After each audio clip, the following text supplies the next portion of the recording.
નમસ્કાર દર્શક મિત્રો, હું છું પરમાર અનિશા. તમે જોઈ રહ્યા છો લોક સામના ન્યૂઝ.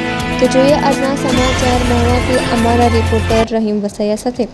અતિભારે વરસાદના કારણે મહુવા નોલામણ ડેમ ઓવરફ્લો થતાં મોડી રાત્રે 43 દરવાજા ખોલવામાં આવ્યા હતા. હાલ ડેમના 4 દરવાજા ખુલ્લા રાખી પાણીની નિયંત્રિત રીતે છોડવામાં આવી રહ્યું છે. ડેમમાં 4145 ક્યુસેક પાણીની આવક સામે તેટલી જ આવક છે. ડેમ ઓવરફ્લો થતાં વહીવટી તંત્ર નીચાણવાળા ગામોને એલર્ટ કરાયા અને સાવચેતી રાખવાની સૂચના આપવામાં આવેલ છે. નીચે મુજબના ગામોને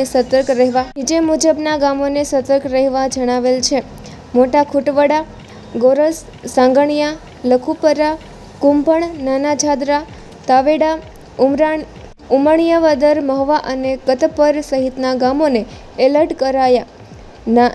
નદી નાળાની નજીક ન જવા અને સાવચેતી રાખવા અપીલ કરવામાં આવી છે તેવું રહીમ વસાવાએ જણાવ્યું છે. તો ફરી મળીશું એક નવા સમાચાર સાથે. ત્યાં સુધી જોતા રહો લોક સામના ન્યૂઝ.